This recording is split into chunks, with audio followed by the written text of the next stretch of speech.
হামজা ডানে বামে তরবারি চালিয়ে যাচ্ছেন বীর বিক্রমে। হঠাৎ তিনি অনুভব করলেন শক্ত কিছু একটা তার মেরুদণ্ডে এসে তুমুল বেগে বিদ্ধ হয়েছে। তিনি থামলেন না, লড়াই চালিয়ে যেতে চাইলেন, কিন্তু রক্তে তার সব কিছু ভেসে যাচ্ছে। শরীরের শক্তি নিঃশেষ হয়ে আসছে। তবু নিজেকে সামলে নিতে চাইলেন, পারলেন না। তার মাথায় চক্কর দিয়ে উঠল। দেখতে পেলেন তিনি মাটিতে লুটিয়ে পড়ছেন। আশপাশের আওয়াজ আস্তে আস্তে তাঁর কানে অস্পষ্ট হয়ে আসছে। সর্বশেষ তিনি অনুভব করলেন তার মাথা একটি পাথরের উপর পড়ে আছে। তার আত্মা দেহ থেকে বিচ্ছিন্ন হয়ে যাচ্ছে। মুখে কিছু উচ্চারণ করতে চাইলেন তিনি। তার আওয়াজ তার নিজের কাছেই অস্পষ্ট শোনাল। আল্লাহ, সমস্ত প্রশংসা আপনার। আপনি আমার জন্য শাহাদাতের সিদ্ধান্ত নিয়েছেন, আমাকে ইসলামের উপর মৃত্যুদান করেছেন। পরম তৃপ্তি ও সৌভাগ্যের আবেশে একটি মুচকি হাসি ফুটে উঠল হামজার চেহারায়। দেহের খাঁচা ভেঙে আত্মা পাড়ি জমাল জান্নাত অভিমুখে। ফুটন্ত ফুলের মতো চেহারায় লেগে থাকল মুচকি হাসিটুকু। শুনছেন কিসা নূরের আস্তানা। কিছু যুদ্ধ, কিছু জীবনী, কিছু কিতাব, কিছু ইসলামিক ইতিহাস। এই আস্তানায় সবই আছে। কিসা নূরের আস্তানায় আজকের কিসা নাজিব কিলানি রচিত হামজার খুনি, দ্বিতীয় পর্ব। ভিডিওগুলো অবশ্যই দ্বীনের খিদমতের জন্য বানানো। মানুষের ঈমান যাতে আরও বৃদ্ধি পায় সেই জন্য এটি নির্দ্বিধায় আপনারা কপি করতে পারেন, কোনো বাধা নেই। আর হ্যাঁ, অবশ্যই শেয়ার, লাইক ও কমেন্ট করতে ভুলবেন না। তাহলে শুরু করা যাক। আগের ঘটনা কি ছিল তার একটি সংক্ষিপ্ত বর্ণনা দিয়ে দিই। ওয়াইশি একজন কুচকুচে কালো কৃতদাস। তার মাথায় হিন্দা এবং জুবাইর এমন একটি আশ্বাস ঢুকিয়েছে যে তাকে কৃতদাস থেকে মুক্তি করে দেয়া হবে। বিনিময়ে তাকে একটা কাজ করতে হবে, তা হল রাসূল সাল্লাল্লাহু আলাইহি ওয়াসাল্লামের চাচা হামজাকে হত্যা করতে হবে।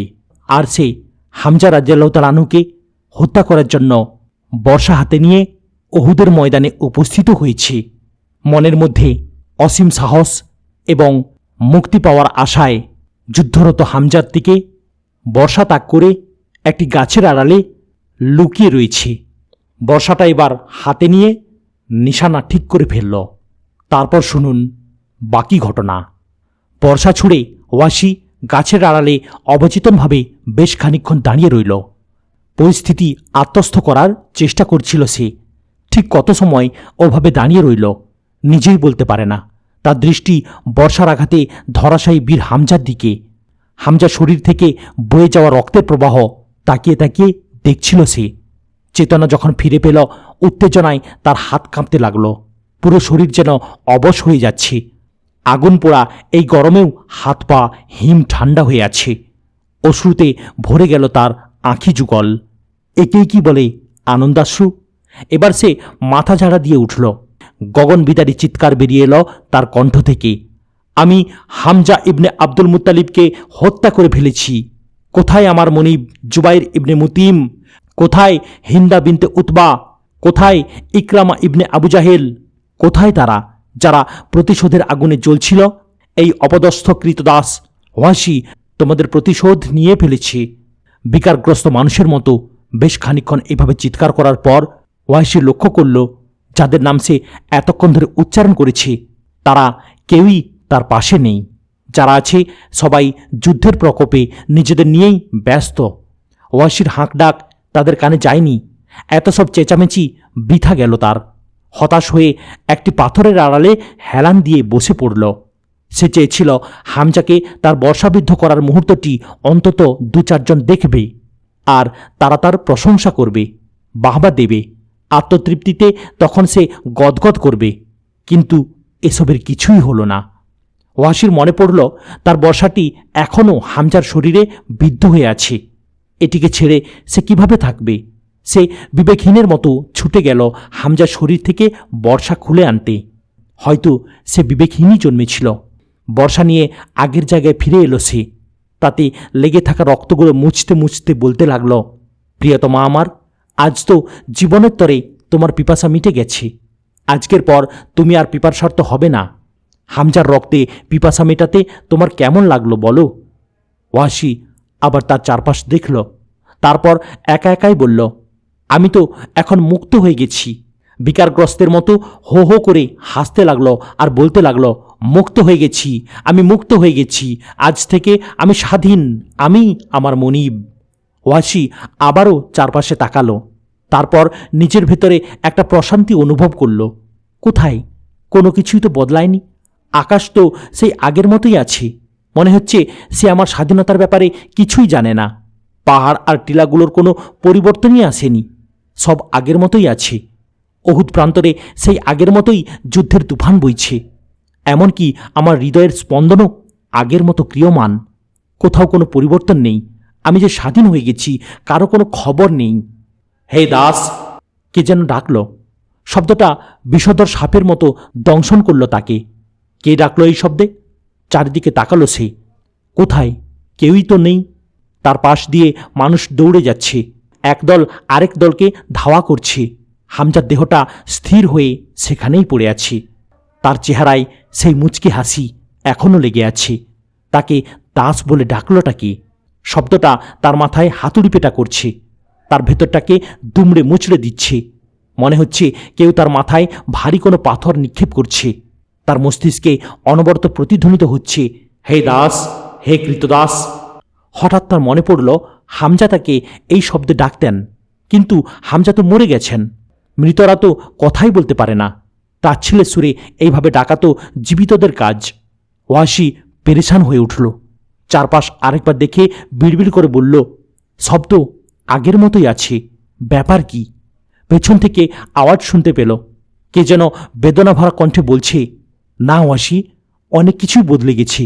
আমাদের উপর পরাজয় নেমে এসেছে। মক্কার বাহিনী রণাঙ্গন ছেড়ে পালাচ্ছে। বাঁচতে চাইলে তুমিও পালাও। ওয়াসি উঠে দাঁড়ালো। চারিদিকে আবারও দৃষ্টি ফেরালো সে। ইসলামী সেনাদলের ধাওয়ায় মক্কার বাহিনী ভেড়ার পালের মতো পালিয়ে যাচ্ছে। মুসলিম বাহিনী রণাঙ্গন থেকে যুদ্ধলব্ধ সম্পদ কুড়াতে ব্যস্ত হয়ে পড়েছে।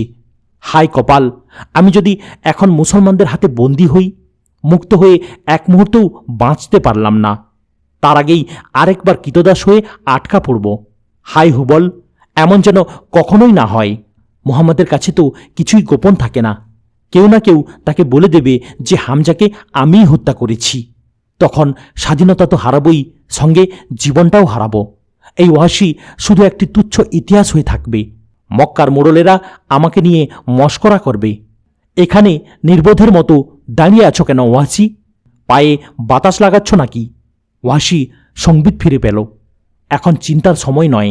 এখন চিন্তা করলে সময় নষ্ট হবে, জীবন আর হুমকির মুখে পড়বে। ওয়াসি দৌড় শুরু করল।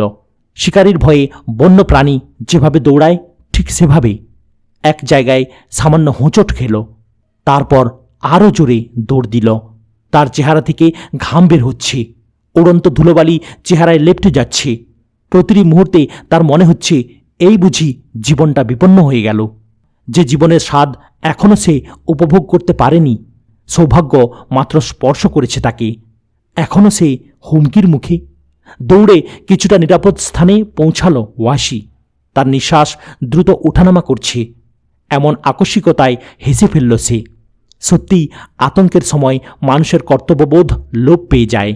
মানুষ তখন চতুষ্পদ জন্তুর মতো বোধহীন হয়ে পড়ে। আমার তখন ভাবা উচিত ছিল কিভাবে মুক্তি পাওয়া যায়, অথচ আমার পা জোড়া না দৌড়ে চিন্তায় মগ্ন ছিল। আমি ভাবতেই পারিনি কিভাবে এই ছোট্ট বাহিনী মক্কার বিশাল বাহিনীকে হারিয়ে দিল। এই প্রশ্নের কোনো উত্তর খুঁজে পাচ্ছি না আমি। না, কিছুতেই আমি মুহাম্মাদের কাছে আত্মসমর্পণ করব না। প্রয়োজনে আমি জঙ্গলে বসবাস করব, বাঘ সিংহের সঙ্গে থাকব, শিয়াল শিকার করে খাব, তবু কারো কাছে আত্মসমর্পণ করব না। পৃথিবীর কোনো মানুষকেই বিশ্বাস হয় না আমার। কারো প্রতি আমি আস্থাশীল হতে পারি না। যেভাবেই হোক আমাকে মক্কায় ফিরে যেতে হবে, যাতে সবাই জানতে পারে যে আমি এখন স্বাধীন। আমি তাদের পরাজিত বাহিনীর হয়ে প্রতিশোধ গ্রহণ করে এসেছি। আমার প্রিয়তমা প্রেমিকা দেখবে আমি আমার নিজ বলে স্বাধীন হয়ে ফিরেছি, কারো অনুগ্রহে নয়। সে দেখবে আমি আমার মালিক। তখন সে আমার নগ্ন পায়ে শ্রদ্ধায় লুটিয়ে পড়বে, আমাকে প্রেম ও ভালোবাসার অর্ঘ্য নিবেদন করবে। আমাকে সে মনিব বলে ডাকবে, সর্দার বলে ডাকবে। হুবল বা মক্কার কোনো উপাস্যের ক্ষমতা আছে বলে বিশ্বাস হয় না ওয়াসির। তার মনে হয় এই জগতে সত্যিকার অর্থে কে উপাসনার উপযুক্ত হয়ে থাকলে সেটা তার নিজের সত্তা, নিজেকেই তার সব কিছুই এখন মনে হয় এটাই চরম বাস্তবতা। হুবল বা অন্য কারো উপাসনা যারা করে তারা নিজেকেই চেনে না। যদি তারা নিজেকে চিনত তবে এই লাঞ্ছনা তাদের সইতে হতো না। ওয়াসি জানে এই নির্বোধেরা কি ভাবে। তারা ভাবে ওয়াসি তাদের বিশ্বস্ত গোলাম। যদি গোটা দুনিয়াও উল্টে যায় তবুও সে তাদের সঙ্গে বিশ্বাসঘাতকতা করবে না। কতটা নির্বোধ ওরা। পেছন থেকে একটি নারী কণ্ঠ শুনতে পেল ওয়াসি। ওয়াসি, এখানে এভাবে দাঁড়িয়ে আছো যে? কি করব বলো?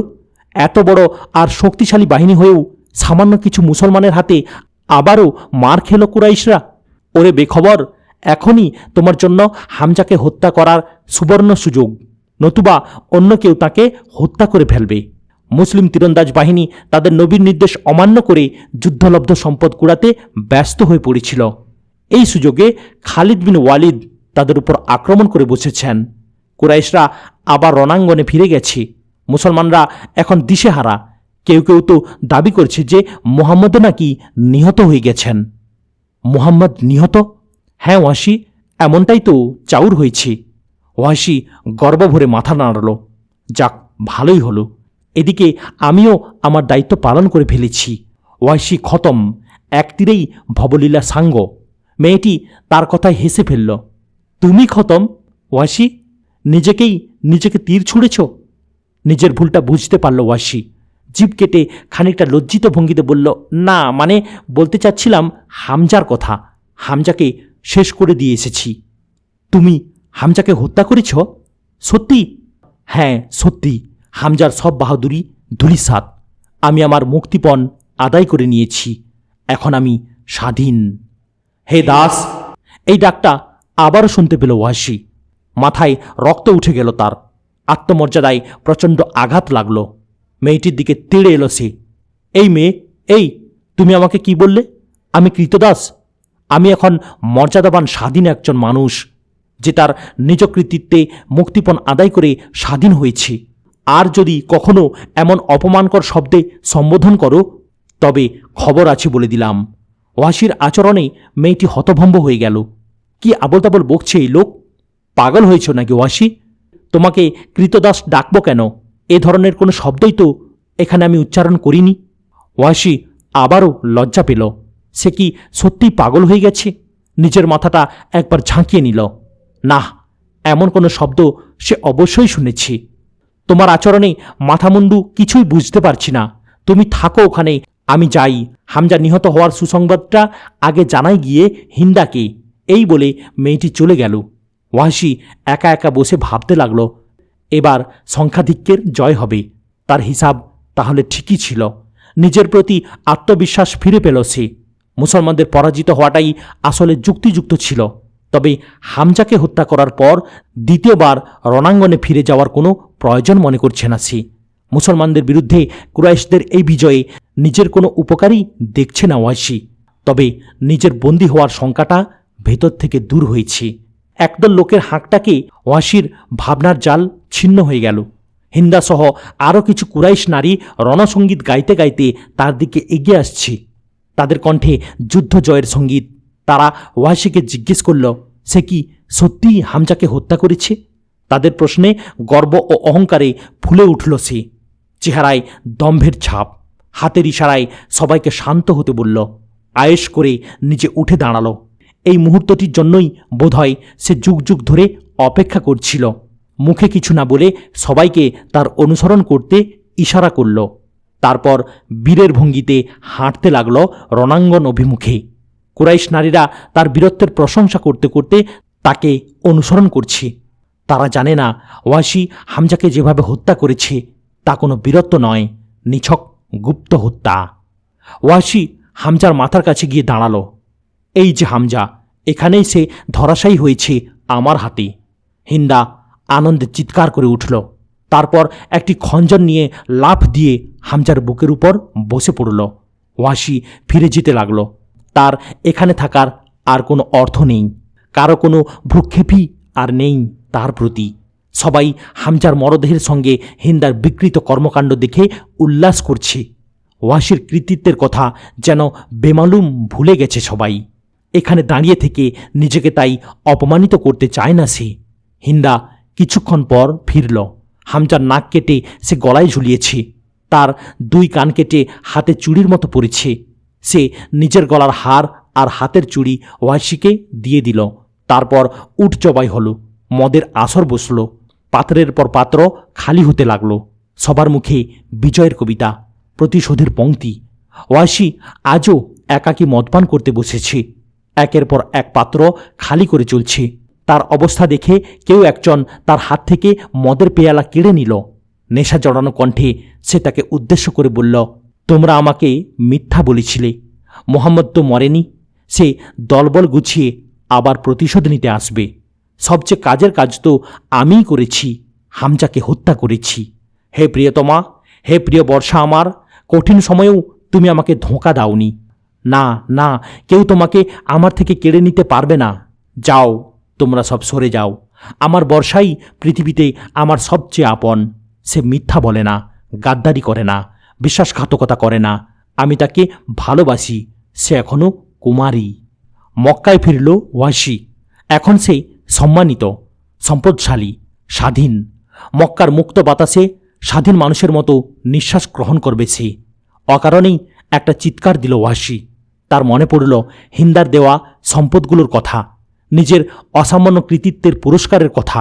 সে হামজাকে হত্যা করেছে, কিন্তু ভাড়াটে হিসেবে নয়। সে তাকে হত্যা করেছে যুদ্ধে। তার প্রতিদান সে পেয়েছে।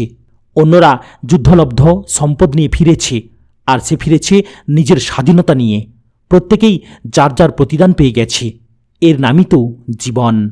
হামজার কথা সবখানেই আলোচিত হচ্ছে। হিন্দা তার লাশকে বিকৃত করেছে, তার কর্তৃত অঙ্গগুলো কাফেলার সঙ্গে মক্কায় নিয়ে এসেছে। সবাই বলছে মোহাম্মদ নাকি তার লাশের পাশে অশ্রু ভেজা চোখে দাঁড়িয়েছিলেন। দুঃখ ও ক্রোধ ভরা কণ্ঠে তিনি বলেছেন, এর চেয়ে বিভৎস চিত্র আমি আর দেখিনি। তাহলে তো হামজার মৃত্যুতে মোহাম্মদ প্রচণ্ড শোকাহত হয়েছেন। ওয়াসি ভাবতে লাগল, মোহাম্মদ এই মৃত্যুর প্রতিশোধ নিয়েই ছাড়বেন। তিনি কখনোই আমাকে ক্ষমা করবেন না। সারা জীবন আমাকে হুমকির মুখেই কাটাতে হবে। নিঃসন্দেহে এটা একটা বড় বোঝা। তবে এই বোঝা কাঁধে নেওয়া ছাড়া তো তার স্বাধীনতা মিলত না। তাহলে মোহাম্মদের ভয়ে থেকে আর লাভ কি? আমি আমার নতুন জীবন যেভাবে খুশি কাটাবো, যা খুশি করব। একজন স্বাধীন মানুষের জীবনের এছাড়া আর কি অর্থ আছে? তাছাড়া মুহাম্মদ মক্কা থেকে অনেক দূরে, সুদূর ইয়াসরিবে। তিনি নিজের জখমের চিকিৎসা নেবেন, নতুন করে বাহিনী গোছাবেন, ইহুদিদের সঙ্গে একটা বোঝাপড়া করবেন, আশপাশের গোত্রগুলোর সঙ্গে মীমাংসা করবেন। তারপর না কুরাইশের কাছ থেকে প্রতিশোধ নিতে তৈরি হবেন। এর আগে তার বহু ব্যস্ততা। তিনি আমার মতো একজন ওয়াসিকে নিয়ে ভাবার অত সময় পাবেন না। আমি স্বাধীন হয়ে গেছি, কিন্তু আশেপাশে তো এর কোনো প্রভাব দেখছি না। আমি ধোকার মধ্যে নেই তো, কোনো কিছুই তো সামান্য বদলায়নি। এভাবে আমার স্বাধীনতা অর্জন করা কত বড় একটা ঘটনা। আমি তো ভেবেছিলাম চারিদিকে একটা সাড়া পড়ে যাবে, আমার এমন কিছু অনুভূতি হবে যা জীবনে কখনো হয়নি। কিন্তু আমি যে সেই ওয়াসিই রয়ে গেলাম।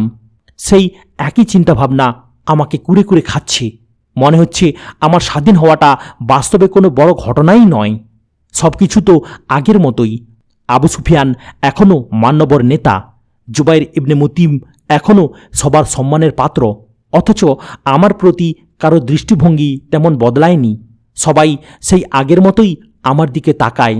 মক্কার কৃতদাসরাও আমার সঙ্গে সেই আগের মতোই অন্তরঙ্গ আচরণ করছে, যেন আমি তাদেরই একজন। এই নির্বোধেরা আমার সম্মান বুঝতে পারেনি, আমার মর্যাদা অনুধাবন করতে পারেনি। আমার সঙ্গে দেখা হলে সম্মানে তারা মাথা ঝুঁকায় না, সেই আগের মতো লাঞ্ছনা সুরেই সম্বোধন করে। কসম, আমি ওদের চাবুক মেরে আমার সম্মান বুঝিয়ে দেব। মক্কার মোড়ল কিসিমের লোকগুলোও আমার অতীত ভুলবে না। তাদেরকেও কিছু একটা শিক্ষা দেওয়া উচিত। কিন্তু আমি তো একা, আমার কোনো গোত্র নেই। এই অনুভূতি আমাকে আমার সেই লাঞ্ছনাকার দাসত্বের জীবনের কথা বারবার মনে করিয়ে দেবে। তাহলে এই স্বাধীনতার আর কী অর্থ রইল? শুধুই কি কয়েকটি প্রশংসা বাক্য? এই প্রশংসা বাক্য তো আমাকে তৃপ্ত করবে না। মানুষ কেমন নির্বোধ, আমার অতীত তারা ভুলবে না। কখনো কখনো তারা ভুলে গিয়ে নির্বুদ্ধিতা করে। বিজয়ের পর যখন তারা জয় হুবল বলে স্লোগান দিচ্ছিল, তখন আমার খুব অস্বস্তি লাগছিল, যেন কেউ আমার নিঃশ্বাস আটকে দিচ্ছে। নিপাত যাক হুবলের জাতগোষ্ঠী, বদরে তারা কোথায় ছিল? আমি এইসব বিশ্বাস করি না। স্বাধীনতা পেয়েও ওয়াসির হতাশা কমছে না, কিছুতেই সে তৃপ্ত হতে পারছে না। আচ্ছা, বিখ্যাত আরব বীর আন্নারা ইবনে সাদ্দাদেরও কি স্বাধীন হওয়ার পর এমন অনুভূতি হয়েছিল, নাকি তিনি খুব সুখী হয়েছিলেন? সুখী না হলে তো এত এত কবিতা আবৃত্তি করার কথা নয়। সুখ তো তার পাওয়ারই কথা। তিনি তো আবলাকে বিয়ে করতে পেরেছিলেন, বিরাট উত্তরাধিকার সম্পত্তির মালিক হয়েছিলেন। আমার কপালে তো তা জোটেনি। আমার প্রিয়তমা অবশ্যই আমার জন্য অধীর অপেক্ষায় আছে। যুদ্ধ থেকে ফেরার পর তার সঙ্গে তো সাক্ষাৎই হয়নি। চিন্তাভাবনা রেখে ওয়াসি নিজের জামাকাপড় বদলে সুস্থির হতে লাগল। অপেক্ষায় রইল রাত গভীর হওয়ার। রাতের প্রায় অর্ধেক অতিবাহিত হলে ঘর থেকে বেরিয়ে পড়ল। উদ্দেশ্য শহরের বাইরের সেই নির্জন স্থান, প্রণয়ের স্মৃতিময় জায়গা। প্রিয়তমা তার অধীর আগ্রহে নিশ্চয়ই সেখানে অপেক্ষা করছে। এই মেয়েটাকে ভাবতে গেলে ওয়াসির মনের সব ভার হালকা হয়ে যায়। তার একটি মুচকি হাসিতে সে দুঃসহ রাতের যাতনাও ভুলে যায়। সে নিজেই জানে না কতটা ভালোবাসে এই মেয়েটাকে। মেয়েটা তার হৃদয়ে এমন কিছু অনুভূতির জন্ম দিয়েছে যা কখনোই ওয়াসি ভুলতে পারে না। মনে হয় স্বাধীন হওয়ার পর তার যে অনুভূতি হয়েছে, তার চেয়ে সেই অনুভূতিগুলো হাজার গুণ বেশি মধুর। নিশ্চয়ই আরব বীর আন্নারার হৃদয়ে তার প্রেমিকা আবলা এমন কিছু অনুভূতি সৃষ্টি করেছিল। ওয়াসি তাদের সাক্ষাতের স্থানের কাছাকাছি পৌঁছে গেল। তার বুকের ধুকপুকানি অনেক গুণ বেড়ে গেছে, গলা শুকিয়ে আসছে। কিন্তু কোথায় নাহিলা? কোথায়? কেউই তো তার অপেক্ষায় দাঁড়িয়ে নেই। নাহিলা নিশ্চিতভাবে জানে যে আজ ওয়াসি এখানে আসবে। তাহলে কিছুক্ষণ পর হলেও সে আসবে। অপেক্ষা করতে হবে তার। কিন্তু অপেক্ষা যে আর সয় না ওয়াসির। উত্তেজনায় তার শরীর কাঁপছে, ভেতরে কেমন ভয় ভয় লাগছে। নাহিলার এমন বিলম্ব করাটা তো ওয়াসিকে অসম্মান করার শামিল। এর শাস্তি তাকে পেতেই হবে। তখন সে বুঝতে পারবে আজকের ওয়াসি আর সেদিনের ওয়াসি নেই। তবেই তার শিক্ষা হবে মনিবদের সঙ্গে কেমন আচরণ করতে হয়। সে তো এখন জুবাইরের মতোই, কোনো কোনো ক্ষেত্রে জুবাইর থেকেও তার মর্যাদা অনেক বেশি। নাহিলাকে এমন আদব শেখাতে হবে যা সে কোনোদিনও না ভোলে। জুবাইর তাকে অর্থ দিয়ে ক্রয় করেছে, সে তো শুধু তার শ্রমের মালিক। কিন্তু ওয়াসি, সে তো তার হৃদয়ের রাজা, তার অন্তরের একক অধিকারী। পল পল করে সময় বয়ে যেতে লাগল। আবলার কোনো খবরই নেই। হ্যাঁ, নিজের প্রেমিকা নাহিলাকে আজ আরব বীর আন্নারার প্রেমিকা আবলার নামেই ভালো লাগছে ওয়াসির। তার এবার রাগ মাথায় চড়ে যাচ্ছে। অতীতে তো কখনো সে ওয়াসির আদেশ অমান্য করেনি, আজ কেন করছে? ওয়াসি আবারও ভাবনার জগতে ডুব দিল।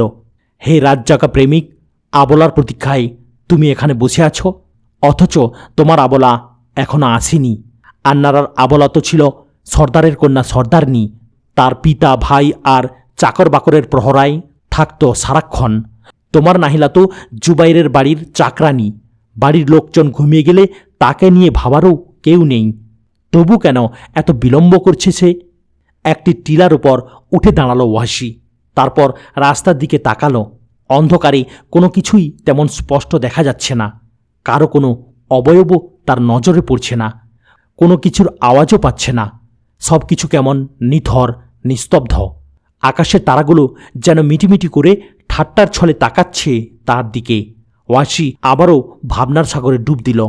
আজকাল সবাই কেন যেন আল্লাহকে নিয়ে বেশি আলোচনা করে। শুধু ওয়াসি এই নিয়ে তেমন কোনো মাথা ঘামাচ্ছে না। মক্কার গণকেরাও আজকাল আল্লাহকে নিয়ে মেতে আছে। ইহুদি পণ্ডিতদের কথায় বেশ প্রভাব সৃষ্টি হচ্ছে। মুহাম্মদ তো বাদ্যবাজনা ছাড়া কথা দিয়েই সবাইকে নাচাচ্ছেন। মক্কার সবখানে আজকাল আল্লাহকে নিয়ে বিভিন্ন আলোচনা। কিন্তু ওয়াসি এসব নিয়ে তেমন ভাবে না। সে নিজেকে নিয়ে বিভোর থাকছে দিন রাত। নিজের সত্তা তার কাছে এখন সবচেয়ে বেশি গুরুত্ব পাচ্ছে। ওয়াসি আবারও রাস্তার দিকে তাকালো। ঘন অন্ধকার, কিছুই দেখা যাচ্ছে না। নিরাশ হয়ে আবারও ৭-৫ ভাবে। হঠাৎ তার মনে হয় কে যেন আসছে। তার বুকের ধুকপুকানি বেড়ে যায়। কিছুক্ষণ পর দেখে না, কেউই আসেনি। অপেক্ষার এই যন্ত্রণা আর কত সহ্য করা যায়? তার আবলা কেন আসছে না? এই অপদস্থ দাসীটাও কি তাকে আজ অবজ্ঞা করছে? না, এভাবে তার ব্যাপারে কিছু একটা ভাবা ঠিক হচ্ছে না। হতে পারে মনিব বা মনিবের স্ত্রী তার উপর কোনো কাজ চাপিয়ে দিয়েছে। এমনও হতে পারে যে সে অসুস্থ। নিজের থেকে কিছু অজুহাত তৈরি করে নিজেকে সান্ত্বনা দিতে চেষ্টা করল ওয়াসি, কিন্তু ধৈর্যের বাঁধ ভেঙে যাচ্ছে তার। যত যাই হোক, এই নির্বোধ মেয়েটার আসা উচিত ছিল। ব্যাপারটা মাথা থেকে নামাতে পারছে না ওয়াসি। যে করেই হোক বাস্তবতা তার জানতে হবে। ছোট্ট একটা পাথর হাতে নিয়ে দূরে ছুঁড়ে মারল সে। তারপর একটি দীর্ঘশ্বাস ফেলল। এখানে এভাবে দাঁড়িয়ে থাকার আর কোনো অর্থ হয় না। সতর্ক পায়ে মক্কার পথ ধরল সে। সামনে তার পুরানো মনিব জুবাইর ইবনে মুতিমের বাড়ি। এই বাড়ির নারী নক্ষত্র সব তার চেনা, কিন্তু আজ এই বাড়ির দিকে তাকিয়ে অন্যরকম অনুভূতি হচ্ছে তার। এখান থেকে সর্বশেষ সে কৃতদাস হিসেবে বিদায় নিয়েছিল। আজ সে স্বাধীন, কিন্তু এই জড় বাড়িটার মাঝে কোনো প্রতিক্রিয়া নেই। তাকে দেখে একটা অভিনন্দনও জানাচ্ছে না। হামজার ঘাতক মুহাম্মদ ও তার অনুসারীদের শোক মর্শিয়ার রচয়িতাকে দেখেও কোনো ভাবান্তর নেই। ওয়াসি সদর দরজায় মৃদু ধাক্কা দিল। দরজা ভেতর থেকে বন্ধ। চারপাশটা একবার ঘুরে দেখল সে। তারপর প্রাচীরের সবচেয়ে নিচু দেয়ালটি টপকে ভেতরে ঢুকে পড়ল। কাজটি করে মনে মনে বেশ আঘাত পেল সে। এটা তো ভদ্রলোকের শোভা পায় না। এ ধরনের কাজ ব্যক্তিত্বকে ছোট করে দেয়। বাড়ির লোকদের কাছেও এটা খুব নোংরা কাজ হিসেবে বিবেচিত হয়। ওয়াসি নিচের ভেতরে একটা লজ্জা অনুভব করল। কিন্তু নাহিলা কেন এলো না? যে কোনো মূল্যে তার আসল খবরটা জানা প্রয়োজন। বেশি দিন হয়নি সে বাড়ির চাকর ছিল। দাসীরা কোথায় ঘুমায় তা তার ভালোভাবেই জানা আছে। সে অন্ধকারে টিপে টিপে পা ফেলতে লাগল। দক্ষিণের যে কামরাটায় দাসীরা থাকে তার দরজার কাছে দাঁড়িয়ে হালকা ধাক্কা দিল। একই কাণ্ড! ধাক্কা দিতেই বিকট শব্দে আওয়াজ করে উঠল দরজাটা। আওয়াজ পেয়ে আশপাশ থেকে বিছানা ছেড়ে দৌড়ে এলো সবাই। মনিব জুবাইর ইবনে মুতিম ও তার সন্তানেরাও জেগে গেল। ওয়াসি হতভম্ব হয়ে দরজার সামনে নিথর দাঁড়িয়ে রইল। ভেতরে নাহিলা একা নয়, তার সঙ্গে আরও কয়েকটি দাসী আছে। হঠাৎ আওয়াজে তারা ভয় পেয়ে গিয়েছিল। তাদের একজন বাঁচাও বলে চিৎকার করে উঠল। ওয়াসি কিংকর্তব্য বিমূঢ় হয়ে কিছুক্ষণ দাঁড়িয়ে থাকল। তার চিন্তা শক্তি ফিরে আসতেই দেখতে পেল নাহিলা আতঙ্কে ঠোঁট কামড়াচ্ছে। মুখে কোনো শব্দ নেই। পেছনে তার মনিব জুবাইর ইবনে মুতিম দাঁড়িয়ে আছে। তার কণ্ঠে আগুন ঝরা ক্রোধ। এই অসময়ে এখানে তুই কেন এসেছিস বল? ওয়াসির মুখে কোনো আওয়াজ করার সাহস পেল না। ছোট লোক কোথাকার! দেওয়াল টপকে ভেতরে ঢোকা যে অভদ্রতা, জানিস না? মনিব! চুপ! গোলামের বাচ্চা গোলাম! স্বাধীন হয়েছিস, কিন্তু তোর ভেতরটা বদলায়নি। সেই অপদস্থ গোলামের স্বভাবই রয়ে গেছে। মনিব! জুবাইর তাকে সজোরে ধাক্কা দিল। দাসদের ডেকে এনে বলল, একে ঘাড় ধরে এখান থেকে বের করে দাও। তারপর ওয়াসির দিকে ফিরে বলল, তোর কুৎসিত ওই চেহারাটা যদি আমি এই বাড়ির চতুর্সীমায় আর একবার দেখি, তাহলে দেহ থেকে ধড় আলাদা করে ফেলব। কৃতদাসরা ওয়াসির ওপর অনেকটা হামলে পড়ল। জুবাইর তাদের থামিয়ে দিয়ে বলল, রাখো, আগে আমার জানা দরকার এত রাতে ও এখানে এসেছিল কেন? এই, তুই কেন এসেছিলি? চুরি করতে, নাকি কারো ইজ্জত নষ্ট করতে, নাকি অন্য কোনো ফন্দি ছিল? ওয়াসির দুই চোখে অশ্রু টলমল করছে। দেখে মনে হচ্ছে অনেক কষ্টে সে কান্না আটকাচ্ছে। এবার সে মুখ খোলার সুযোগ পেল। মনিব, এই বাড়িটা তো আমার নিজের বাড়ির মতোই ছিল। সেদিনও তো আমি আপনার দাস ছিলাম। আমার জীবনের বিরাট একটা সময় আমি আপনার সেবায় কাটিয়েছি। সেই ভালোবাসা আমাকে এখানে টেনে এনেছে। দরজা বন্ধ পেয়েছিলাম, কিন্তু আমি নিজেকে নিয়ন্ত্রণ করতে পারিনি। আমি আমার সেই পুরনো জায়গাটায় রাত কাটাতে চাই। একাকিত্ব আমার জীবনকে নরক বানিয়ে দিচ্ছে। মনিব, এছাড়া আর কোনো উদ্দেশ্য আমার নেই। জুবাইর এবার হেসে ফেলল। ওয়াসির কথায় তার মন কিছুটা নরম হয়েছে। নির্বোধ হলেও তোর অন্তরটা স্বচ্ছ। সমস্যা নেই, যা বাকি রাতটুকু তুই তোর পুরনো বন্ধুদের সঙ্গে কাটা। বেকুব কোথাকার। জুবাইরের ঠোঁটে ঠাট্টার হাসিটা অন্ধকারে হালকা বাতির আলোতে তেমন বোঝা গেল না। ওয়াসি বলল, কৃতজ্ঞতা মুনিব, আমার সৌভাগ্য যে আপনি আপনার প্রতি আমার ভালোবাসার জায়গাটা বোঝেন। এটাই আমার হৃদয়কে প্রশান্ত করে। ভেতরে ভেতরে ওয়াসি কিন্তু ক্রোধ ও জিজ্ঞাসায় ফেটে পড়ছিল। তার ইচ্ছে হচ্ছিল এই মুহূর্তে জুবাইরের কণ্ঠনালীটা চেপে ধরতে, তাকে ধরণী থেকে ওপারে পাঠিয়ে দিতে। এই বাড়ি আর এই মালিকের প্রতি তার ক্ষোভ কতটা তীব্র তা শুধু সে নিজে জানে। এই বাড়ির সেই লাঞ্ছনাকর স্মৃতিগুলো তাকে সারাটা জীবন পীড়া দিয়ে যাবে। কিন্তু এই মুহূর্তে সে যা করল তাছাড়া আর বিকল্প কিছু করার ছিল না। এসব কিছু ওই মেয়েটার জন্য, ওই হতভাগিনীর প্রতি তার অগাধ ভালোবাসার জন্য। ওয়াসি তার পুরনো কামরায় সঙ্গীতদের সঙ্গে গিয়ে বসল। দাসত্বের জীবন তোর খুবই ভালোই লাগে, তাই না? আরে এই ওয়াসি তো মাথা থেকে পা পর্যন্ত দাস, ওর স্বাধীনতা ভালো লাগবে কোত্থেকে? আমি যদি তোর জায়গায় হতাম ওয়াসি, জীবনে এই বাড়ির ছায়াও মারাতাম না। ওয়াসি এবার কপট রাগ দেখালো। নাদানগুলো, এবার একটু থাম, না হয় তোদের জিহ্বা কেটে দেব। তারা বিষয় নিয়ে কতক্ষণ ওয়াসির দিকে তাকিয়ে রইল, তারপর চুপচাপ যে যার বিছানায় শুয়ে পড়ল। এই আজীব মানুষটার অনেক কিছুই বুঝে উঠতে পারে না তারা। কিসা নূরের আস্তানায় আজকের কিসা নাজিব কিলানি রচিত হামজার খুনি, দ্বিতীয় পর্ব। এখনও যদি আস্তানায় সাবস্ক্রাইব না করে থাকেন তাহলে কিন্তু পস্তাবেন। Subscribe to my official channel Noor Hossain Ali and do not forget to click on the bell icon for notifications. তাহলে বাকিটা শোনা যাক। সূর্যের আলো স্পষ্ট হওয়ার আগেই ওয়াসি তার মনিবের বাড়ি থেকে বেরিয়ে গেল। এটুকু সময় তার বহু কষ্টে কেটেছে। দাসত্বের সেই লাঞ্ছনাকর জীবন থেকেও এই কিছুটা সময় আরও কষ্টকর। সবকিছু হয়েছে নাহিলা নামের মেয়েটার কারণে। সেই এখন ওয়াসির বেঁচে থাকার একমাত্র অবলম্বন। অন্ধকারে নিমজ্জিত এই ধরায় একমাত্র আলোকরশ্মি। এতক্ষণে যাতনা ভুলে থাকার জন্য বাড়িতে ফিরে ওয়াসি মদের পেয়ালায় চুমুক দিল। কিন্তু জুবাইরের অপমানজনক কথাগুলো কি ভুলে থাকা যায়? সে এখনও তাকে অপদস্থ কৃতদাস বলে লজ্জা দিচ্ছে। তাহলে তার স্বাধীন হওয়ার আর কি অর্থ থাকলো? এমন স্বাধীনতার জন্যই কি সে নিজের জীবন হাতের মুঠোয় নিয়ে আরবের একজন শ্রেষ্ঠ অশ্বারোহীকে গুপ্ত হত্যা করেছে? একজন নবীর সঙ্গে শত্রুতা স্থাপন করেছে? এমন স্বাধীনতার জন্যই কি সে সারা জীবন হুমকির মুখে থাকবে? এই কি তার সব স্বপ্নের বাস্তবতা? তার সব আশার ফলাফল? তার স্বাধীনতার সম্মান আর মর্যাদা? এসব কিছুর মূল তার এই প্রেমিকা। একমাত্র স্বাধীনতা ছাড়া সবকিছু সে তার জন্য বিসর্জন দিতে পারে। অবশেষে তার সঙ্গে সাক্ষাৎ করার সুযোগ পেল ওয়াসি। তুমি এমন বিশ্বাসঘাতকতা করতে পারলে? নাহিলা তার কথার কোনো উত্তর দিল না। তোমার জন্য অপেক্ষা করতে করতে আমি নিজের বিবেকটা পর্যন্ত হারিয়ে ফেলেছিলাম। তুমি এমন কে যে তোমার জন্য আমাকে এত কিছু করতে হলো? নিজের সম্মান আর মর্যাদা বিসর্জন দিতে হলো? নাহিলা এবারও কোনো উত্তর দিল না। তোমার বোঝা উচিত আমি এখন তোমার মনিবের মতোই। আমার আর জুবাইরের মধ্যে কোনো পার্থক্য নেই। নাকি তুমি এই চরম বাস্তবতাকে অস্বীকার করতে চাচ্ছ? কথার মাঝখানে একবার ঢোক গিলে নিল ওয়াসি। তারপর নাহিলার মুখোমুখি হয়ে তাকে প্রশ্ন করল, সেদিন সময় মতো এখানে আসনি কেন? এখানে আসার মতো আমার কোনো আগ্রহই ছিল না। ওয়াসির মনে হলো তার বুকে যেন কেউ তীর নিক্ষেপ করল। এ কেমন কথা? তুমি কি তোমার মনিব জুবাইরকে এ কথা বলতে পারতে? না, পারতাম না। কেন পারতে না? কারণ তিনি আমার মনিব।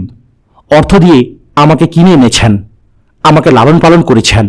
আর আমি কি তোমার মনিবের মতো নই? নাহিলা স্পষ্ট ভাষায় জবাব দিল, তুমি সেই অধিকার রাখো না। আমি বলতে চাচ্ছি, যে তোমাকে ভালোবেসেছে তার অধিকার কি তার থেকে বেশি নয় যে তোমাকে ক্রয় করেছে? নাহিলা কিছুক্ষণ নিশ্চুপ থাকল, তারপর বলল, আমার মনে হচ্ছে আমার আর তোমার মধ্যে একটা বিরাট প্রতিবন্ধকতার সৃষ্টি হয়ে গেছে। তোমার মন বিলাসী সব চিন্তায় ভরে উঠেছে। সেখানে আমার অবস্থান আর আগের মতো নেই। আমি সেই বিনয়ী একনিষ্ঠ প্রেমিক ওয়াসিকে হারিয়ে ফেলেছি, যার সঙ্গে আমি দুঃখ কষ্টগুলো ভাগাভাগি করে নিতাম। সত্যি বলতে কি, আমি কোনো মনিব শ্রেণীর লোককে ভালোবাসতে চাইনি। ওয়াসি মেয়েটির দিকে হাত বাড়িয়ে দিয়ে বলল, নির্বোধ মেয়ে কোথাকার। আমি এখন হয়তো স্বাধীন হয়েছি, দাসত্বের জীবন থেকে মুক্তি পেয়েছি, কিন্তু তোমার ভালোবাসার কাছে তো আমি সারা জীবন কৃতদাসী থেকে যাব। কাঁধে হাত রাখতেই নাহিলা ওয়াসির হাত ছাড়া দিয়ে দূরে সরে গেল। এসব কি হচ্ছে? আমি জানি না। তুমি যুদ্ধে থাকা অবস্থায় আমি তোমাকে নিয়ে অনেক ভেবেছি, তোমার কথাগুলো নিয়েও অনেক চিন্তা করেছি। আমার ভেতরে প্রচুর সন্দেহ সৃষ্টি হয়েছে। তোমার সব কথাবার্তা কেমন যেন একটা বিভ্রাটপূর্ণ, সবকিছুতে কেমন একটা ধোঁয়াশা। তখন থেকেই আমাদের সুন্দর আকাশটায় মেঘ জমতে শুরু করেছি। সবকিছু কেমন ঘোলাটে হয়ে গেছি। এর জন্য এতটুকু যথেষ্ট, তুমি একজন স্বাধীন ব্যক্তি আর আমি সামান্য দাসী, অবোধ মেয়ে। তোমাকে এত কিছু নিয়ে কে ভাবতে বলল? কিচ্ছু ভাবতে হবে না তোমার। তুমি শুধু এখন থেকে আমাদের ভবিষ্যৎ নিয়ে ভাববে। আমরা এখন সারা জীবন স্বামী স্ত্রী হিসেবে বসবাস করব।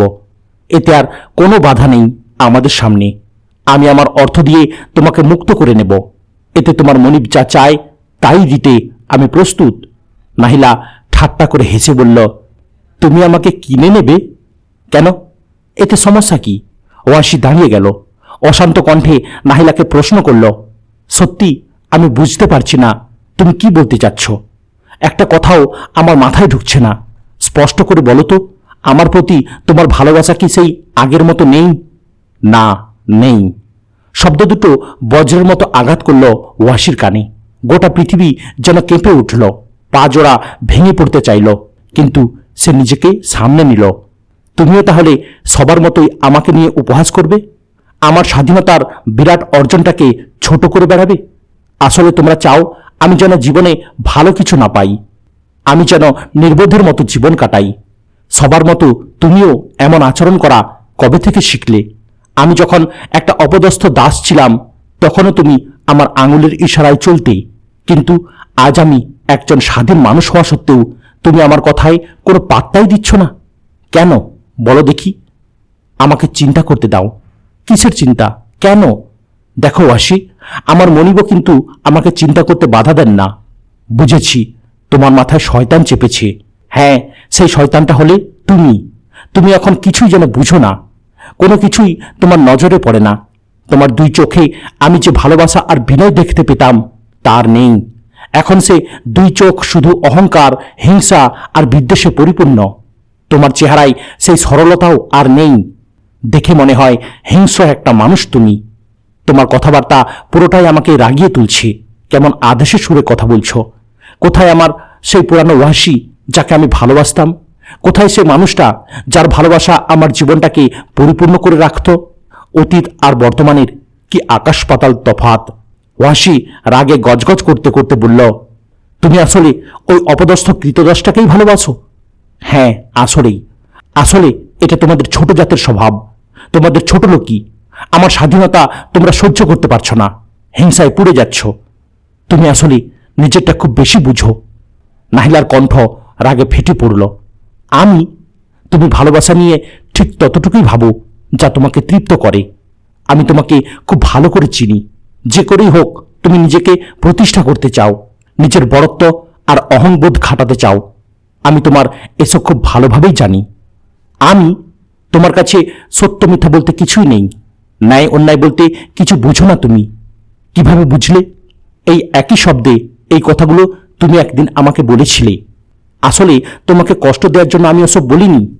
তুমি নিজেকেই প্রথমে কষ্ট দাও, তারপর সব মানুষকেও দাও। ওয়াসি নাহিলার সঙ্গে দূরত্ব কমিয়ে আরেকটু ঘনিষ্ঠ হওয়ার চেষ্টা করল। তুমি আমার জীবন নাহিলা, আমার সবকিছুই তুমি। আমাকে স্পর্শ করবে না বলে দিলাম ওয়াসি। পাগলের মতো চেঁচিয়ে উঠল ওয়াসি। আমি চাইলে তোমাকে পিষ্ট করতে পারি, একটু পাগলামি করবে না বলে দিলাম। মানে?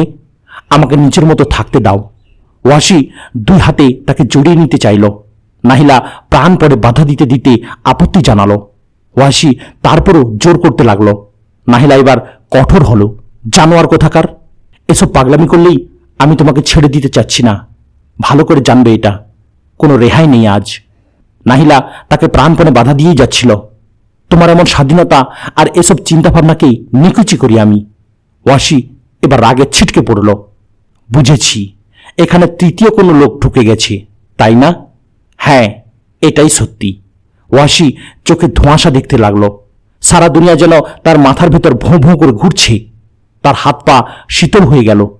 বুকের ভিতর ভারী কিছু একটা চেপে বসেছে। ভারাক্রান্ত কণ্ঠে সে বলল, কে সে? মুহাম্মদ। নাহিলার কণ্ঠে বিস্ময়কর দৃঢ়তা। ওয়াসি চেঁচিয়ে উঠল, কে? আমি সাক্ষ্য দিই যে আল্লাহ ছাড়া কোনো উপাস্য নেই, আর মুহাম্মদ সাল্লাল্লাহু আলাইহি ওয়াসাল্লাম আল্লাহর রাসূল। ওয়াসি আর দাঁড়িয়ে থাকতে পারল না, মাটিতে বসে পড়ল ধপাস করে। তার চোখ জোড়া বিস্ময়ে ছানাবাড়া হয়ে গেছে। কিছু বলতে গিয়েও গলায় আটকে এলো তার কথা। সে নাহিলার কণ্ঠ শুনতে পেল। ওয়াসি, মুহাম্মদের কালিমা অসহায় আর বঞ্চিত মানুষকে সান্ত্বনা দেয়। তার ধর্মের মূল কথা হচ্ছে একনিষ্ঠতা। যদি তার এই ধর্ম গোটা দুনিয়ায় ছড়িয়ে পড়ে, তবে শান্তির শেষ থাকবে না। মানুষ স্বাচ্ছন্দ্যে জীবনযাপন করতে পারবে। ওয়াসি হতভম্ব স্বরে বলল, কিন্তু তোমার একটু আগের কথা তো তা বোঝাচ্ছে না। অতীতেও তো তুমি কখনো এ ধরনের কথা বলনি। তোমার আচরণেও তেমন কিছু দেখা যায়নি। আমার সঙ্গে এত লুকোচুরি খেলা তুমি কোত্থেকে শিখলে? এ আলো হঠাৎই আমার ভেতর আলোকিত করে ফেলেছি। এটা সত্য যে এসব চিন্তা আমার ভেতরে আগে থেকেই ছিল। সেই চিন্তাগুলো ধীরে ধীরে ডালাপালা ছড়িয়েছে। একসময় বিশ্বাসের বটবৃক্ষে পরিণত হয়েছি। কিছুক্ষণ চুপ থেকে সে আবারও বলতে শুরু করল, তুমি শুধু তোমার নিজের স্বাধীনতা নিয়েই ভাবো।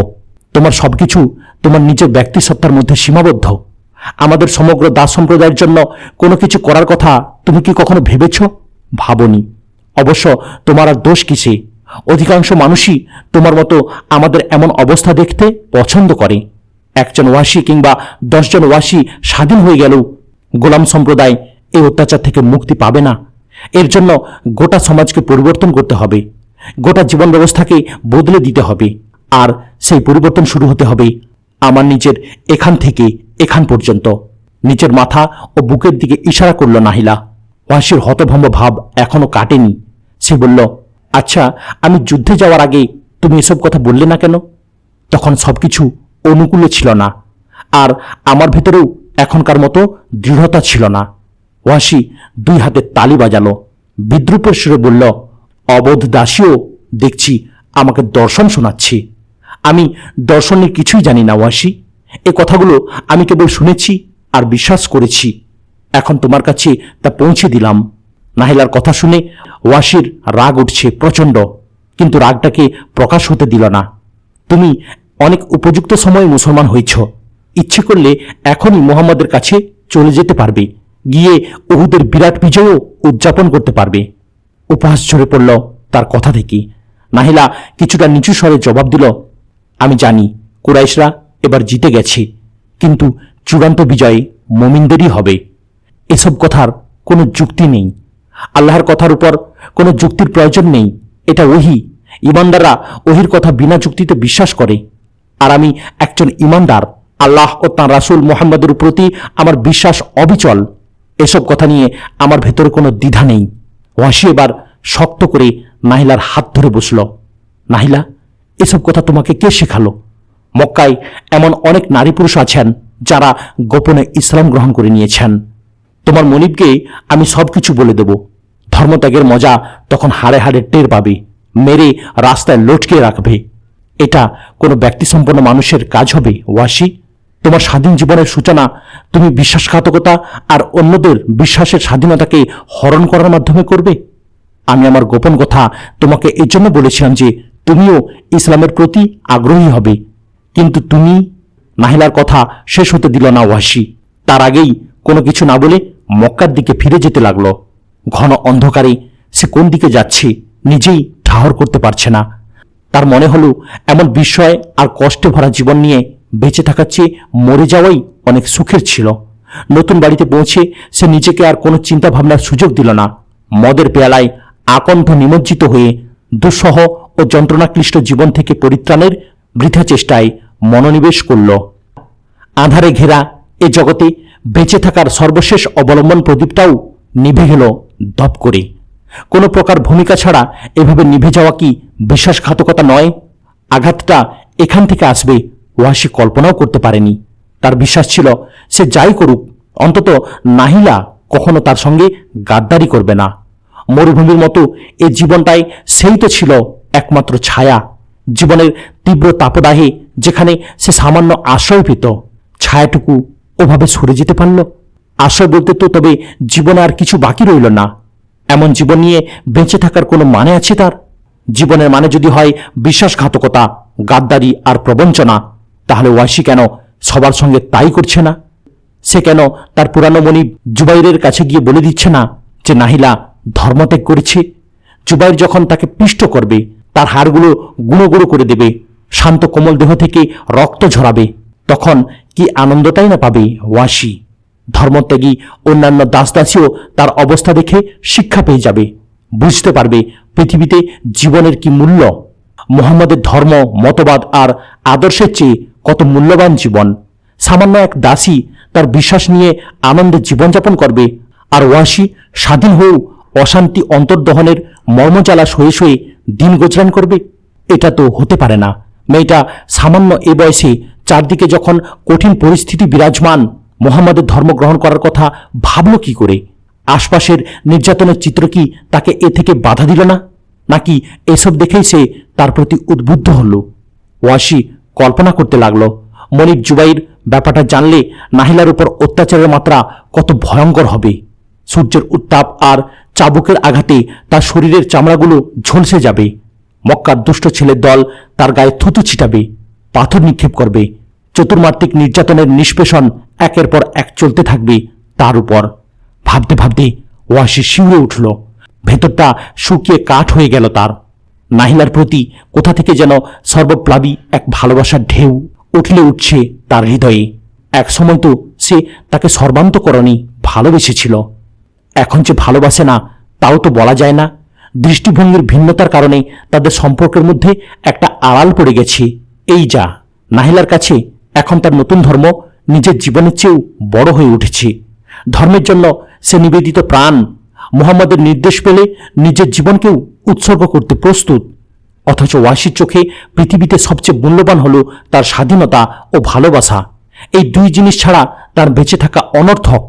এখানেই দুই হৃদয়ের সংঘাত। সে সংঘাত একজনকে অপরজনের কাছ থেকে বিচ্ছিন্ন করে দিয়েছে। উভয়ের মধ্যে এখন যেন শত আলোকবর্ষের দূরত্ব। দুজনের কারো পক্ষেই এই দূরত্ব অতিক্রম করে আরেকবার মিলিত হওয়া সম্ভব নয়। তাই বলে তাদের সম্পর্কের ব্যাপারে এখনই চূড়ান্ত কোনো সিদ্ধান্তে আসা যাবে এমনও নয়। ওয়াসির ভেতরে দাউ দাউ করে জ্বলছে বিরহের আগুন। আত্ম অহমিকা তার ভেতরটা চূর্ণ বিচূর্ণ করে দিচ্ছে। একাকিত্বের যন্ত্রণা জীবন্ত লাশে পরিণত করেছে তাকে। দাসত্বের জীবন এর চেয়ে অনেক বেশি আনন্দের ছিল। আচ্ছা, তার পক্ষে কি ভালোবাসা ছাড়া বেঁচে থাকা সম্ভব ছিল? না, কখনোই নয়। ভালোবাসা ছাড়া তার হৃদয়টা খাঁ খাঁ গোরস্থান। নাহিলা তার প্রিয়তমা কিছুতেই অন্যের হতে পারে না। অন্য কোনো পুরুষ তার হৃদয়ে জায়গা পেতে পারে না। মুহাম্মদের প্রতি নাহিলার যে ভালোবাসা, তা নিয়ে ওয়াসির কোনো শঙ্কা নেই। কারণ মুহাম্মদ নাহিলার কাছে একজন পিতা ও শিক্ষকের মতো, যিনি নিজেকে খোদা প্রেরিত নবী হিসেবে দাবি করেন। হামজাকে হত্যা করার কারণে মুহাম্মদের প্রতি একটা ভয় থাকলেও তার চিন্তা ও সংস্কার আন্দোলন ওয়াসিকে বেশ প্রভাবান্বিত করেছে। নাহিলাকে দেখে সে অবাক হয়। মুহাম্মদ হয়তো তাকে এখনো চেনেই না, অথচ সে নিজেকে তার মতাদর্শের জন্য সর্বান্তকরণে সঁপে দিয়েছে। হাই নাহিলা, তুমি যদি জানতে তোমার বিরহ আমাকে কিভাবে তিলে তিলে শেষ করে দিচ্ছে। স্বাধীনতার অসীম আনন্দও আমার কাছে কেমন বিষাদময় ঠেকছে। এভাবে বেঁচে থাকার কোনো মানে নেই। নাহিলা, আমার এ বিষাদ বিরহ, এই অসহ্য যন্ত্রণার কথা তুমি কি জানতে পারবে কখনো? এক সন্ধ্যায় পুরনো বন্ধু সুহাইলের সঙ্গে দেখা হয়ে গেল ওয়াসির। সুহাইল তাইফের ব্যবসায়ী। ওয়াসির পরিবর্তন তার চোখ এড়াল না। তাকে দেখেই বোঝা যাচ্ছে সে যে ভালো নেই। কোনো কিছুর উপরেই যেন সে স্থির থাকতে পারছে না। তার দুই ঠোঁট যেন হাসতে ভুলে গেছি। সুহাইল পেরেশান কণ্ঠে বলল, ওয়াসি, কি হয়েছে? এই অবস্থা কেন তোমার? বিরহ, বিচ্ছেদ, বিচ্ছেদের যন্ত্রণা আমাকে শেষ করে দিচ্ছে দোস্ত। বিচ্ছেদ? কার বিচ্ছেদ? প্রিয়তমার। এ কি বলছো ওয়াসি? তুমি তো এখন স্বাধীন হয়ে গেছো, তারপরও প্রিয়তমার বিরহ কেন? আসলে অবাক হওয়ার মতোই ব্যাপার। ভাগ্যদেবতা আমার সঙ্গে ঠাট্টা করছে। অবাক তো হওয়ারই কথা। ন্যাকামি বাদ দাও, ঘটনা কি খুলে বলো তো। বন্ধুকে নিয়ে নির্জন একটা জায়গায় গিয়ে বসলো ওয়াসি। তারপর বলল, মুহাম্মদই আমার বিচ্ছেদের কারণ। এই অবস্থার জন্য এই লোকটাই একমাত্র দায়ী। মুহাম্মদ তো মদিনায়, তিনি দায়ী হতে যাবেন কেন? নাহিলা মুসলিম হয়ে গেছি সোহাইল। মুসলিম হলো তো কি, ইসলাম তো ভালোবাসাকে মিটিয়ে দিতে পারে না। আমি যতটুকু জানি মুসলিম নারীরা কখনো বিশ্বাসঘাতকতা করে না। আসলে আমাদের বিশ্বাসই আমাদের মধ্যে বিচ্ছেদ সৃষ্টি করেছে। তুমি তো জানো মোহাম্মদের মেয়ে জয়নব তার স্বামী আবুল আসের সঙ্গে এখনো সংসার করছেন, অথচ আবুল আস অমুসলিম। যেখানে মোহাম্মদের নিজের কন্যা এমন করছেন, সেখানে নাহিলা কেন তোমাকে ছেড়ে যাবে? সোহাইলের দিকে ফিরে তাকালো ওয়াসি। তুমি হয়তো ভুলে গেছো, বদরে আবুল আস বন্দী হলে মোহাম্মদ তাকে এ শর্তে মুক্তি দিয়েছিলেন যে তিনি মোহাম্মদের কন্যাকে ফিরিয়ে দেবেন। জয়নব মদিনায় চলে গেছে, কিন্তু মক্কায় তো এখনো এমন অনেক নারী আছে যারা মোহাম্মদের প্রতি ঈমান রাখে, অথচ তাদের স্বামীরা মুসলিম নয়। তারা তো তাদের স্বামীর সঙ্গে স্বাভাবিকভাবেই বসবাস করছে। বন্ধু, নাহিলার ব্যাপারটা কিন্তু ভিন্ন। মোহাম্মদের ধর্মের প্রতি অগাধ বিশ্বাস আচমকা তার হৃদয়ে বদ্ধমূল হয়ে গেছে। সে এখন ভালোবাসা, এমনকি নিজের জীবনের চেয়েও তার বিশ্বাসকে বেশি প্রাধান্য দিচ্ছে। মেয়ের সাহস কত! কয়েকদিনের মূল্যের সামান্য এক দাসী, কিন্তু তার দুঃসাহস দেখেছ? সোহাইল কিছুক্ষণ চুপ করে থাকলো, তারপর বলল, ওয়াসি, বাস্তবতা হলো মক্কার মানুষের জীবনযাত্রা ইদানিং বেশ অস্থিরতার ভেতর দিয়ে যাচ্ছে। বড় বড় কিছু ঘটনা তাদের মনোজগতে বিরাট প্রভাব ফেলেছে। আর এটা নিশ্চিত কথা যে উহুদে যদিও মুহাম্মদের বাহিনী পরাজিত হয়েছে, কিন্তু তারপরেও তারা এখনো মক্কাবাসীর প্রধান আতঙ্ক। মুহাম্মদের ধর্মগ্রন্থ কুরআন মানুষের উপর জাদুমন্ত্রের মতো প্রভাব ফেলছে। তার কথাগুলো মানুষ হৃদয়ঙ্গম করছে। তাদের ভেতরে একটা বৈপ্লবিক পরিবর্তন চলে এসেছে। ওয়াসি বিস্ময় ভরা চোখে সোহাইলের দিকে তাকালো। আচ্ছা, তোমার কি মনে হয় সোহাইল, মুহাম্মদ কি সত্যি সত্যি আল্লাহ প্রেরিত পয়গম্বর? হো হো করে হেসে উঠল সোহাইল। হাসিটা কোনো মতে থামিয়ে বলল, তুমি তো দেখছি স্ববিরোধী কথা বলছ, অথচ তুমি তো একদিন আমাকে বলেছিলে জীবনে সত্য মিথ্যা ও বৈধ অবৈধ বলতে কিছুই নেই, শক্তি জীবনে সব কিছু।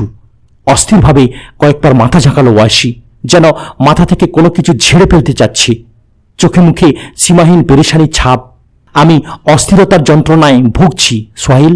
কি করছি, কি ভাবছি, নিজেরই বোধগম্য হয় না।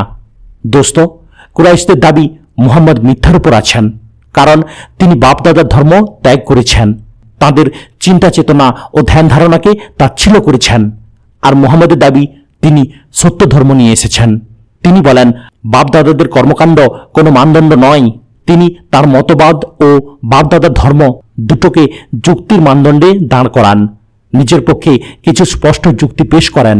বলেন মানুষের স্রষ্টাই তাদের প্রকৃত মুক্তির পথ সম্বন্ধে অধিক অবগত, তাই মানুষকে মুক্তির পথ দেখাতে তাকে তিনি রাসূল হিসেবে প্রেরণ করেছেন, তার উপর কোরআন অবতীর্ণ করেছেন।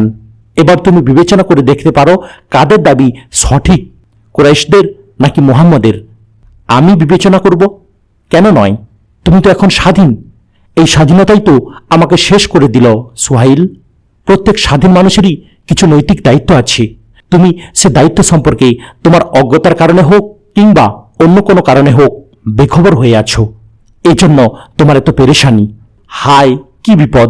আমি মরছি পেরেশানিতে, আর তুমি শোনাচ্ছ নীতিকথা। তোমার নীতিকথা রাখো, কি করব এখন সেটা বলো। আমার সমস্যার যে কোনো সমাধানই মিলছে না। স্বাধীন তো হলাম, কিন্তু অস্থিরতা আর কষ্ট তো বাড়ছে বই, কমছে না। অস্থিরতা তো এখন কেবল তোমার প্রেমিকা নিয়ে, তাই না? নাকি আরও কিছু আছে? না, আর কিছু না, তাকে নিয়েই তো পেরেশানি। যত ভাবনা কেবল তাকে ঘিরে। সে রাতে অন্ধকারের ভেতরেও তার উজ্জ্বল মুখটা জ্বলজ্বল করছিল। আশ্চর্যজনক দৃঢ়তা ছিল তার প্রতিটা উচ্চারণে। তার কথায় এমন দৃঢ়তা এর আগে আমি কখনো দেখিনি। কণ্ঠে ভয়ের কোনো লেশ ছিল না, ছিল না কোনো দ্বিধাও। কথা শুনে মনে হচ্ছিল একজন আত্মপ্রত্যয়ী মানুষ সে। হৃদয়টা যেন শান্ত জলের মতো স্থির, যেন তার জীবনতরী কোনো নিরাপদ বন্দরে নোঙর করেছে, যেন মুহাম্মদের প্রতিশ্রুত জান্নাতে তার দেহের অর্ধেক প্রবিষ্ট হয়ে গেছে। সোহাইল এবার নরম সুরে বলল, দোস্ত, প্রকৃত সত্যের সন্ধান পেয়ে গেছে তোমার প্রেমিকা। এই জন্যই সে এত দৃঢ়চেতা, এত স্থির, আত্মপ্রত্যয়ী আর প্রশান্ত হতে পেরেছে। তার মানে তুমি বিশ্বাস করো ও সত্যের উপর আছে? ওয়াসির চেহারায় বিস্ময়ের চিহ্ন। আসলে তোমার আমার বিশ্বাস দিয়ে তো আর কিছু যায় আসে না। সে তার বিশ্বাসকে বুকে লালন করে তৃপ্তি পাচ্ছে, এটাই বড় কথা। সত্য মিথ্যা কি তাহলে যার যার নিজের কাছেই? একটা পর্যায় পর্যন্ত ব্যাপারটা তেমনি মনে হয়, যতক্ষণ মানুষ তার স্বার্থ আর প্রবৃত্তির পূজা করে আর নিজের মন গড়া কিছু নিয়ে ডুবে থাকে। কিন্তু প্রকৃত সত্যের তাহলে কি হবে? এর সন্ধান কোথায় পাওয়া যাবে? সোহাইল আকাশের দিকে আঙুল উঁচে বলল, ওখানে তালাশ করো, পরম উপাস্যের কাছে। কোন উপাস্য?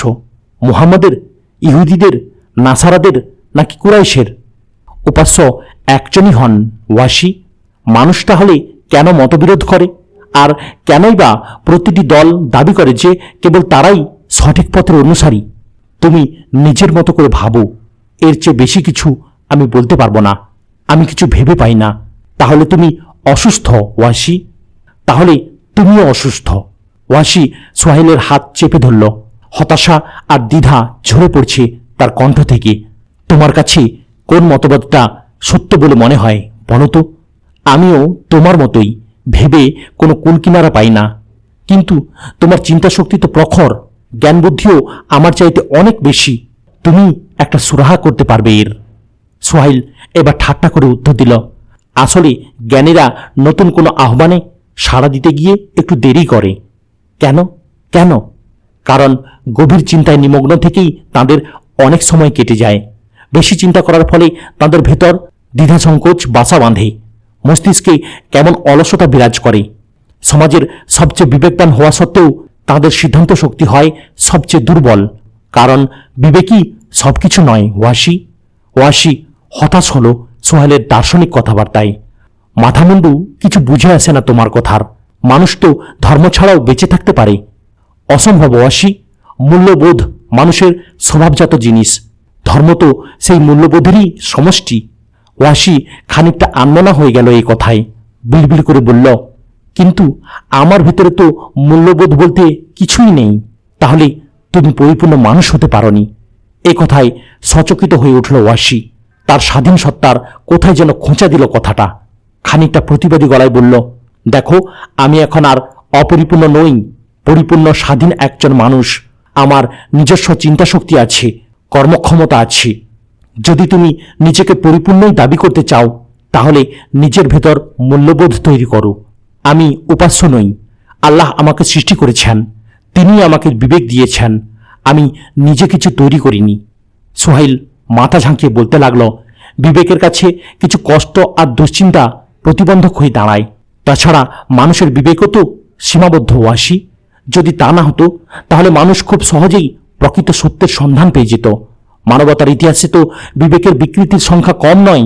তাই আল্লাহ মানুষের বিবেককে নিয়ন্ত্রণের জন্য নিজের পক্ষ থেকে মূলনীতি দিয়েছেন। সেই মূলনীতি মানুষের বিবেককে আলোকিত করতে পারে। তার মানে তুমি বলতে চাচ্ছ আল্লাহ বিবেক দান করেছেন, আবার বিবেকের সীমাবদ্ধতার কারণে তাকে নিয়ন্ত্রণের নীতিমালাও দিয়ে দিয়েছেন। বরং আল্লাহ মানুষকে হাতে কলমে পথ নির্দেশনা দিয়েছেন। এখন যার ইচ্ছা তাকে মেনে নেবে, যার খুশি অস্বীকার করবে, কিন্তু তিনি কাউকে চাবুক মেরে তা স্বীকার করাতে বাধ্য করবেন না।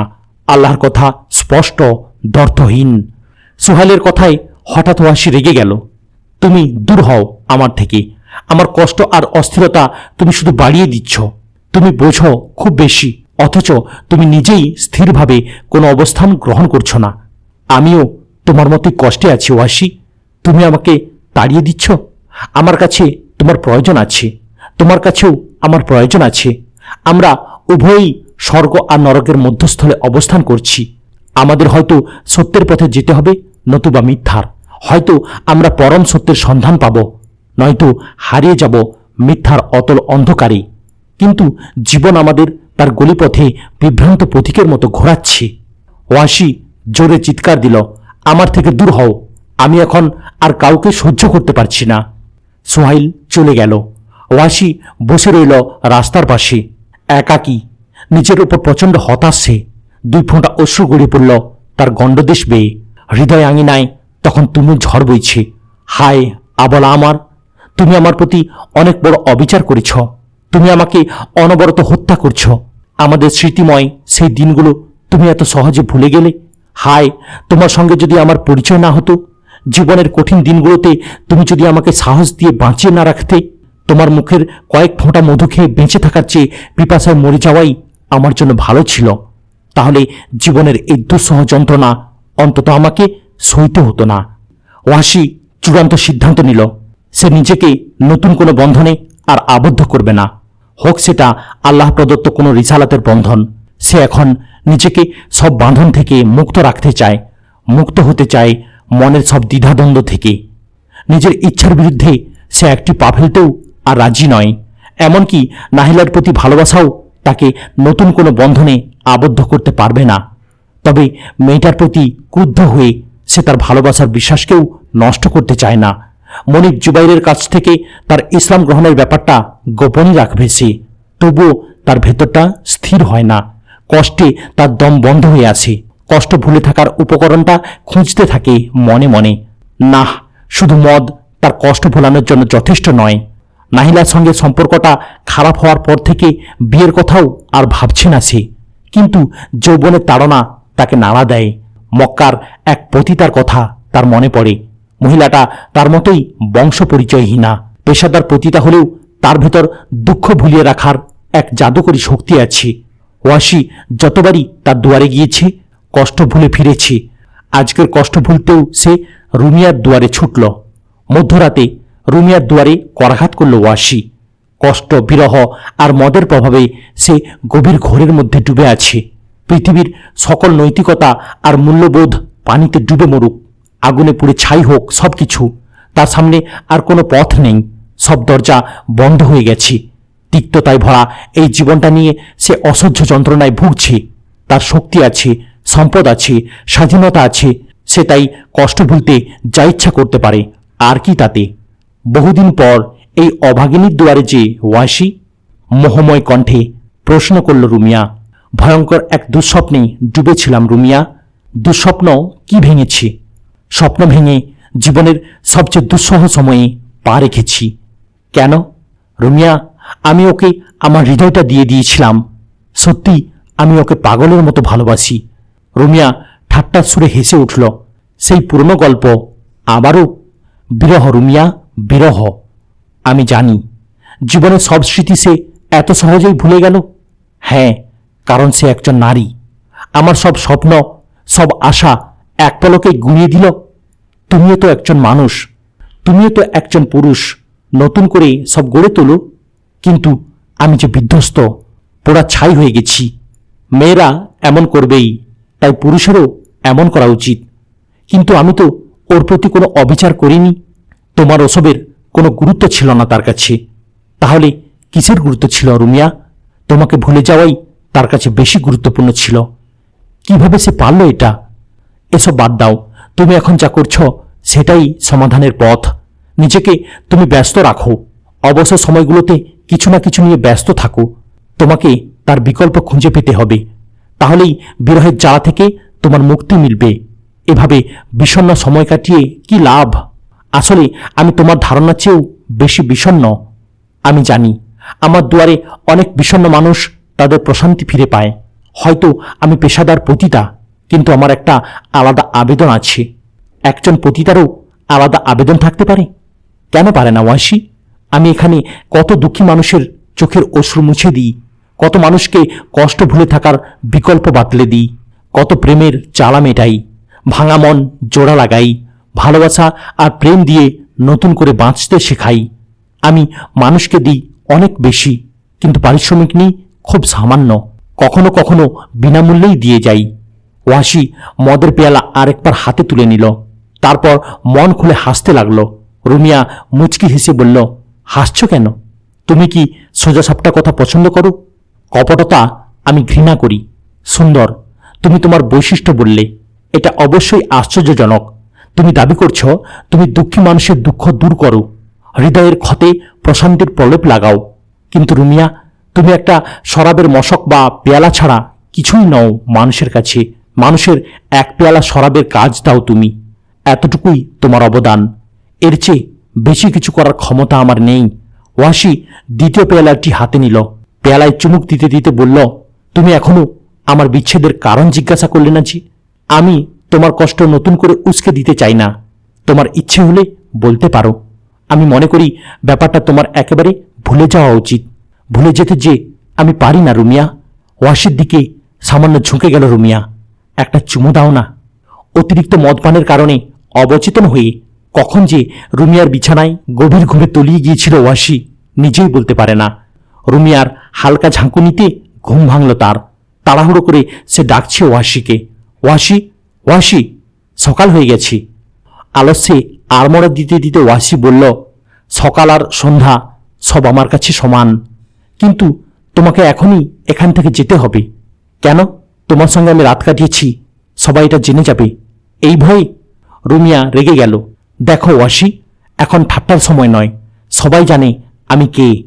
সুন্দর, তাহলে আমি আজ সারাদিন এখানেই থেকে যাচ্ছি।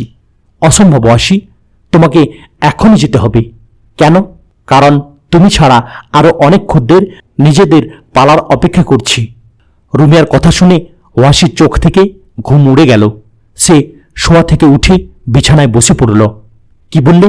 আমি ছাড়া আরো অনেকে অপেক্ষা করছি? না, আজ আর কেউ তোমার উপর ভাগ বসাতে পারবে না। আমি সেটা হতে দেব না। তোমার সেই ক্ষমতা নেই। তুমি যা চাও তাই দেব তোমাকে। আমাকে থাকতে দাও এখানে। তোমার মাথা খারাপ হয়েছে ওয়াসি? পালার জন্য যে অপেক্ষা করছে সে মক্কার সর্দার। রুমিয়ার কণ্ঠে ঝাঁঝ। আমিও এখন সর্দার, প্রয়োজনে আমি তার চেয়ে বেশি দেব তোমাকে। এবার সুর বদলালো রুমিয়া। ওয়াসি প্রিয়তম, সেও তোমার মতোই হতাশাগ্রস্ত। তাকে এবার সুযোগ দাও।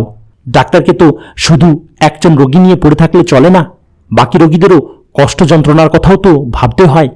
ওয়াসির মাথায় প্রচণ্ড ব্যথা হচ্ছে, তা সত্ত্বেও সে অট্টহাসি দিল। ওদের কোনো একটা অজুহাত দেখিয়ে ফিরিয়ে দাও। না, আমি রাগলে কিন্তু তোমার মাথা ফাটিয়ে দেব। উফ বাবা, তোমাকে বললাম তো সে মক্কার সর্দার, তাকে আমি ফিরিয়ে দিতে পারবো না। আর আমি কি? তুমি নিজেই ভালো জানো যে তুমি কে। কিন্তু আমি তোমাদের দুজনার। আর একটা কথাও বলবি না, পেশা কোথাকার। থামো, আমি তোকে তার দ্বিগুণ দেব, চলবে? আরে পাগল, এটা টাকার ব্যাপার নয়। তাহলে কিসের? সে চাইলে তোমার আমার দুজনেরই রক্ত ঝরাতে পারে। ওয়াসির গলায় বিষণ্ণতা নেমে এলো। তুমি আমাকে এভাবে তাড়িয়ে দেবে রুমিয়া? আমি নিজের ইচ্ছা এমন করছি না। ওয়াসি বিছানা ছেড়ে উঠল। তুমি আমার দাসত্বের লাঞ্ছনাময় অতীতকে আবারও সামনে এনে দিলে রুমিয়া। গতরাতে যে ওষুধ দিয়েছিলে তার কার্যকারিতা নষ্ট হয়ে গেল। আমার এত বড় কৃতিত্বকে তুমি নিমেষেই ভুলে গেছ। রুমিয়া তার কথায় কোনো পাত্তা না দিয়ে বিছানা ছাড়ার তাড়া দিল। ওঠো, ওঠো, এখন এসব অযথা তর্কের সময় নয়। চুপচাপ পেছনের দরজা দিয়ে বেরিয়ে যাও, পরে সময় করে এসো। না, আমি গতকালের মতো সামনের দরজা দিয়ে বের হব। ওই বড় সর্দারকে দুই চোখে দেখব, তাকে সম্ভাষণ জানাবো। তার জানা থাকা দরকার একটু পরেই যে খাটের উপর সে রুমিয়াকে নিয়ে ঘুমাবে সে খাটে আমি ছিলাম এতক্ষণ। সেটা পরিষ্কারের জন্য এখন সুগন্ধি দেয়া হচ্ছে। একটু পর যে পেয়ালায় সে মদ পান করবে সেটাই আমার পান করা মদের উচ্ছিষ্ট লেগে আছে। আমি এখন তার মতোই সম্মানিত। ভয় ও উৎকণ্ঠায় রুমিয়ার দুই চোখ ভিজে উঠল। সে ওয়াসির পায়ের কাছে অবনত হয়ে তার পা দুটিকে চুম্বন করে অনুনয় করল, আমার মতো অভাগিনী অসহায় একটা মেয়ের সঙ্গে অমন করো না ওয়াসি। ওয়াসির মন এবার একটুখানি করল, ঠিক আছে, আমি পেছনের দরজা দিয়েই বেরিয়ে যাব। কাল আবার এসো ওয়াসি। না, আমি আর আসব না। ওয়াসির কণ্ঠে দম্ভ ভরা অভিমান। রুমিয়া এবার নিজের রূপকে অস্ত্র হিসেবে ব্যবহার করল। মোহনীয় একটা হাসি দিয়ে বলল, তোমার আসতে হবে না। তোমার দুই পা আপনা আপনি এদিকে ছুটবে, কারণ তোমার রোগের নিরাময় এই দুয়ারেই আছে। এখনকারের মতো কিসা নূরের আস্তানার কিসা শেষ হলো। এই কিসা অর্থাৎ নাজিব কিলানি রচিত হামজার খুনির তৃতীয় পর্ব শুনতে গেলে নূর হোসেন আলী চ্যানেলটিকে সাবস্ক্রাইব করুন। প্রতি সোম এবং শুক্রবার কিসা নূরের আস্তানায় ইসলামিক ইতিহাসের বিভিন্ন কিসা শুনতে গেলে লাইক, কমেন্ট এবং শেয়ার করতেও ভুলবেন না। আসসালামু আলাইকুম ওয়া রাহমাতুল্লাহি ওয়া বারাকাতুহু।